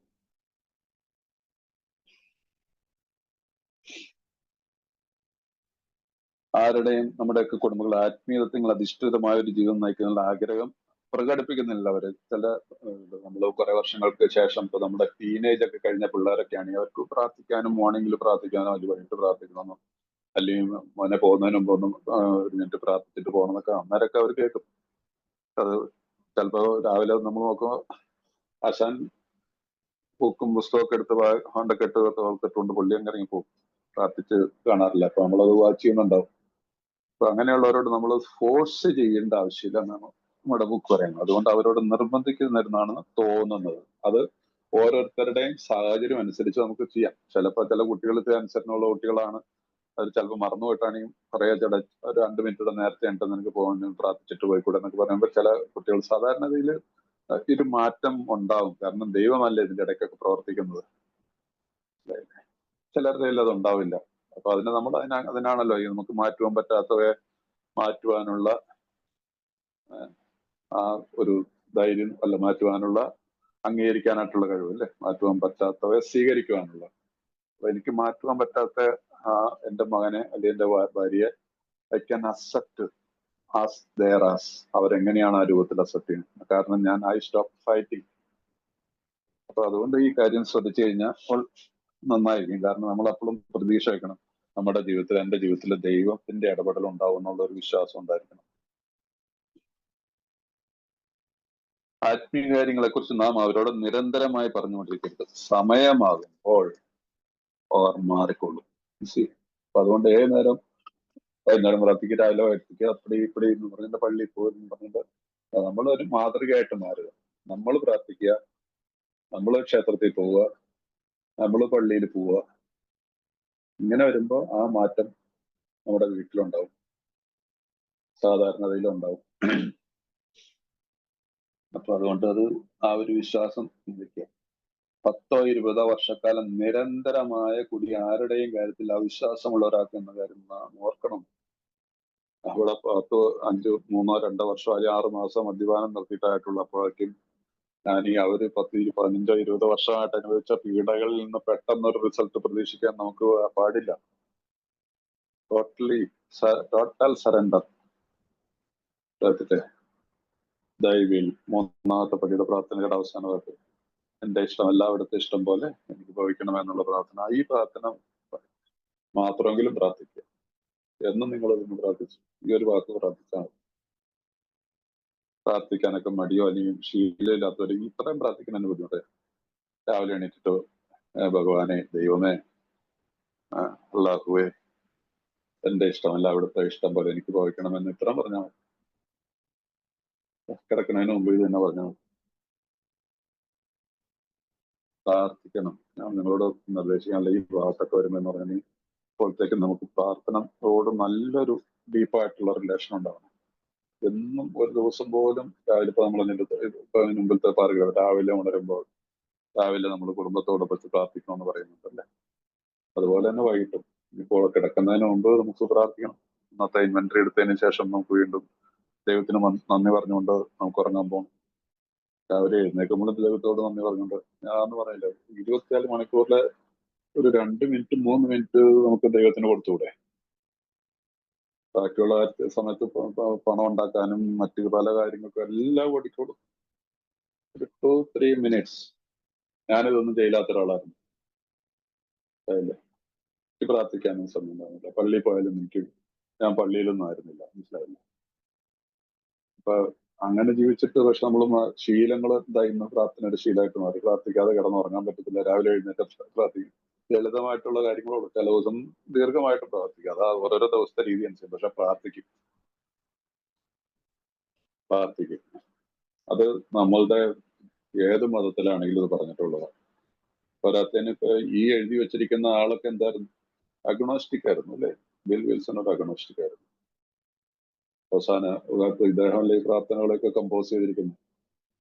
ആദ്യത്തെ 100 പേരിലുള്ള പകുതിയിലധികം പേരും അഗ്നോസ്റ്റിക്കുകളായിരുന്നു.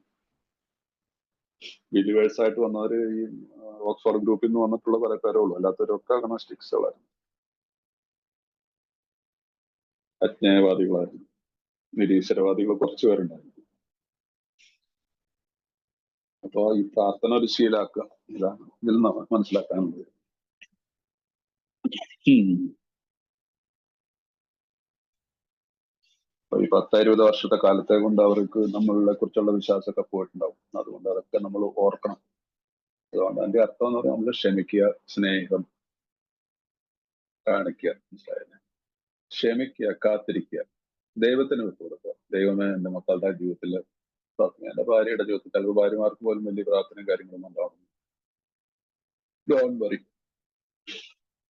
ഒരു മാസം നമ്മൾ പ്രാർത്ഥന ഒരു ശീലമായി കഴിഞ്ഞാൽ അടുത്ത മാസം ആകുമ്പോഴത്തേക്ക് അന്നടുത്തിരുന്ന് പ്രാർത്ഥിക്കാൻ തുടങ്ങും. സ്ലോലി മക്കളും വരാൻ തുടങ്ങും.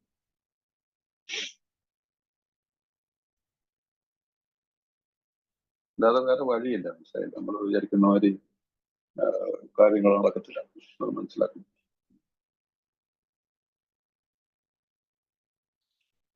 ഓക്കെ, നമുക്ക് ഒരിക്കലും ശരിയാക്കാൻ പറ്റാത്ത തെറ്റുകളുണ്ടാകും. ഞങ്ങൾക്ക് പറ്റുമെങ്കിൽ ഞങ്ങളത് ശരിയാക്കുമായിരുന്നു എന്ന് ഞങ്ങളോട് സത്യസന്ധമായി പറയാൻ കഴിഞ്ഞാൽ, നോ, അങ്ങനെയല്ല. നമുക്ക് ഒരിക്കലും ശരിയാക്കാൻ പറ്റുന്ന തെറ്റുകളുണ്ടാകും. ഞങ്ങൾക്ക് പറ്റുമെങ്കിൽ ഞങ്ങൾ അത് ശരിയാക്കുമായിരുന്നു എന്ന് ഞങ്ങളോട് സത്യസന്ധമായി പറഞ്ഞാൻ കഴിഞ്ഞാൽ പിന്നെ ഞങ്ങൾ അതിനെക്കുറിച്ച് ഓർത്ത് വേവലാതിപ്പെടേണ്ടതില്ല. ഓക്കെ, മനസ്സിലായില്ലേ? നമുക്ക് ഒരിക്കലും ശരിയാക്കാൻ പറ്റാത്ത തെറ്റുകൾ ഉണ്ടാക്കാം. പക്ഷെ ഇവിടെ എന്താണ്, ഞങ്ങൾക്ക് പറ്റുമെങ്കിൽ ഞങ്ങളത് ശരിയാക്കുമായിരുന്നു എന്ന് ഞങ്ങളോട് സത്യസന്ധമായി പറയാൻ കഴിഞ്ഞാൽ പിന്നെ ഞങ്ങൾ അതിനെക്കുറിച്ച് ഓർത്ത് വെക്കും. സോ ഞാൻ എന്നോട് തന്നെ ആം ഐ ഹോണസ്റ്റ്, എന്റെ കഴിഞ്ഞ കാലത്തെ തെറ്റുകളെ തിരുത്താനും കഴിഞ്ഞ കാലത്തെ ജീവിത രീതികളെ മാറ്റാനും ഞാൻ സത്യസന്ധമാണെന്ന് ഓർത്തിട്ട് ഞാൻ എനിക്ക് പറയാൻ സാധിക്കുകയാണ്, യെസ്, ഞാൻ ഈ കാര്യത്തിൽ സത്യസന്ധമാണെന്ന് പറഞ്ഞാൽ പിന്നെ വേവലാതിപ്പെടേണ്ട കാര്യമില്ല, ഭയപ്പെടേണ്ട ആവശ്യമില്ല. ഒരു കാരണവശാലും ഭയപ്പെടേണ്ട ആവശ്യമില്ല.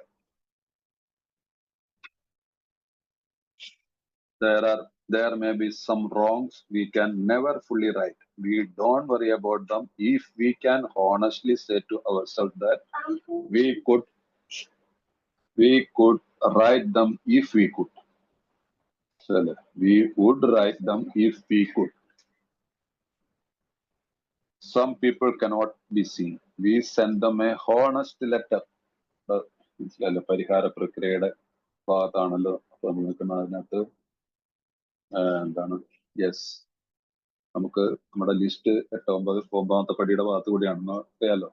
അപ്പൊ ഇവിടെ നമുക്ക് എന്താണ് പറയുന്നത്, കുടുംബമായിട്ടുള്ള ലിവിങ് കമന്റ്സ് നടന്നുകൊണ്ടിരിക്കുന്നു. ഇനിയിപ്പോ നമുക്ക് ഒരിക്കലും നേരിട്ട് കാണാൻ പറ്റാത്ത ആളുകളുണ്ടാവാം, നേരിട്ട് കാണാൻ പറ്റാത്ത. അപ്പൊ എനിക്ക് UK ഉള്ള ഒരാളോട് ഞാൻ തെറ്റ് ചെയ്തിട്ടുണ്ടെങ്കിൽ എനിക്ക് അദ്ദേഹത്തിനോട് എന്താ ചെയ്യാൻ പറ്റും, നേരിട്ട് വിളിക്കാനോ അല്ലെങ്കിൽ അങ്ങനെയുള്ള ഒരു അക്കാലത്ത് ഇങ്ങനെ ഇല്ല. ഇപ്പോഴെല്ലാം നമുക്ക് ഫേസ് ടു ഫേസ് ഒക്കെ വിളിക്കാം. ഇത് എഴുതുന്ന കാലത്തിൽ ഇതൊന്നും ഇല്ലാത്തതും കൂടെ നമ്മൾ ഓർക്കണം. അപ്പൊ അങ്ങനെയുള്ളപ്പോ എന്താണ് ചെയ്യുന്നത്, നമ്മളവർക്ക് സത്യസന്ധമായ ഒരു കത്തയക്കുന്നു. എനിക്കിങ്ങനെ ഒരു തെറ്റ് പറ്റിയിട്ടുണ്ട്, ഞാൻ നിന്നോടൊരു തെറ്റ് ചെയ്തിട്ടുണ്ട്, വിശ്വാസവഞ്ചന ചെയ്തിട്ടുണ്ട്. ഏതായാലും ആണുങ്ങളായിട്ടോ ചിലപ്പോൾ പെൺസുഹൃത്തായിരിക്കും. അങ്ങനെയുള്ളൊരു സാഹചര്യം അവരുടെ കയ്യിൽ തന്നെ ഇതെത്തുള്ളൂ എന്നുള്ളൊരു രീതിയിലാണ് നമ്മളൊരു കത്തയക്കുന്നത്. സ്വന്തം ചേട്ടനോടായിരിക്കും, അനിയനോടായിരിക്കാം, അവനോട് നമ്മൾ ദ്രോഹിച്ചിട്ടുണ്ടാവാം. അല്ലെങ്കിൽ നമ്മൾ വിദേശത്തായിരിക്കാം, അവര് നാട്ടിലാണെങ്കിലും നമുക്ക് നേരിട്ട് അയക്കാം, ഒരു കത്തയക്കാം, വിളിച്ച് സംസാരിക്കാനൊക്കെ പറ്റില്ല, വിശദമായിട്ടൊരു കത്തയക്കാം. സുഹൃത്തുക്കളാവാം, ആരായാലും ആ ഒരു നല്ലൊരു ഓപ്ഷൻ തന്നിട്ടുണ്ട്. ചിലരുടെ കാര്യത്തിൽ തെറ്റുപറ്റുന്നത് ശരിയാക്കൽ നീട്ടിക്കൊണ്ടുവന്നത് തക്കതായ കാരണം ഉണ്ടായേക്കാം. പക്ഷെ ഒഴിവാക്കാൻ പറ്റുമെങ്കിൽ ഞങ്ങൾ ഇത് താമസിപ്പിക്കാറില്ല. ചില ആളുകളുടെ കാര്യത്തിൽ ചിലപ്പോൾ സാധിക്കുന്നു വരില്ല. അതൊരു റീസണബിൾ ആണോ എന്നുള്ളത് സ്പോൺസറുമായിട്ട് സംസാരിക്കുക. തൽക്കാലം അത് നമുക്ക് പിന്നെ പെൻഡിങ്ങിൽ വെക്കാൻ പറയാൻ നമുക്ക് സാധിക്കണം. അത് ഒറ്റയ്ക്ക് ഒരു തീരുമാനമായിട്ട് എടുക്കാതിരിക്കുക. പക്ഷെ ഒഴിവാക്കൽ പറ്റുമെങ്കിൽ ഞങ്ങൾ ഇത് താമസിപ്പിക്കാറില്ല. ഏറാൻമൂളികളാകാതെയും ഉപയോഗശൂന്യരാകാതെയും നാം സാമാന്യ ബുദ്ധിയുള്ളവരും നയപരമായ സമീപനവും മറ്റുള്ളവരോട് പരിഗണനയുള്ളവരും വിനയാന്വിതരുമായിരിക്കണം. ദൈവത്തിന്റെ ആളുകൾ എന്ന നിലയ്ക്ക് ഞങ്ങൾ സ്വന്തം കാലുകളിൽ നിൽക്കുന്നു. ഞങ്ങൾ ആരുടെ മുമ്പിലും ഇഴയേണ്ട ആവശ്യമില്ല. എത്ര വലിയ വാക്കാണ് ദൈവം. ഇതിന് വലിയൊരു വാക്ക് പറയാനുണ്ട്. ഇംഗ്ലീഷിൽ എഴുതിയിരിക്കുന്ന വാക്കെന്താണ്?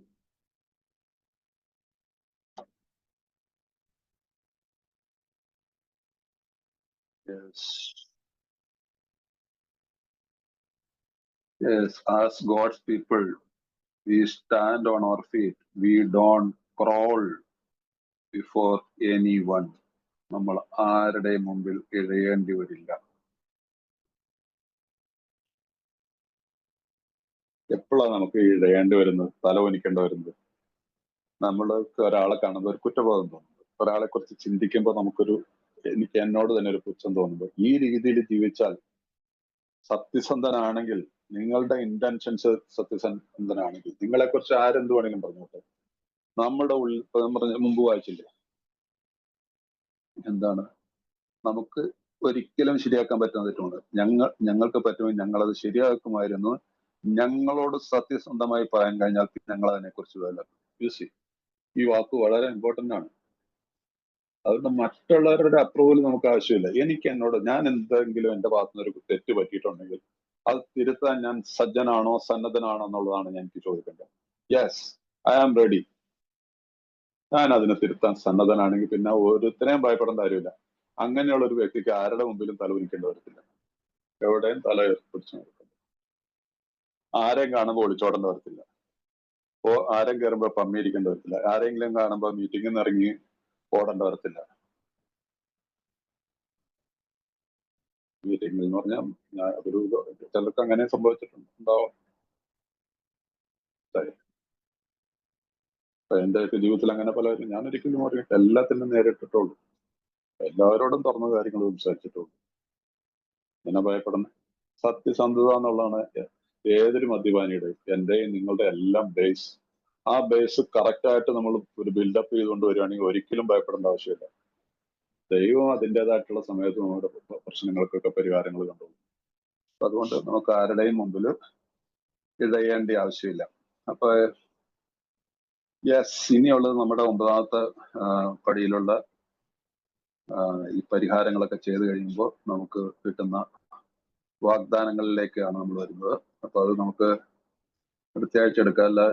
ബിനു, രാജേഷ്, അരുണാര ഹോസ്റ്റ് ചെയ്യുന്ന വെച്ചാൽ അവരോട് നന്ദി പറയുന്നു. ഇതുവരെ എന്നെ കേട്ട് നിങ്ങൾ വന്നതിലൊക്കെ സന്തോഷം. ആ റെക്കോർഡിംഗ് നടത്തിയേ. താങ്ക് യു നന്ദി സാറേ, ഒരുപാട് നന്ദി. ഈ അവസരത്തിൽ ഞങ്ങൾക്ക് ബിഗ് ബുക്കിലൂടെ ഞങ്ങളെ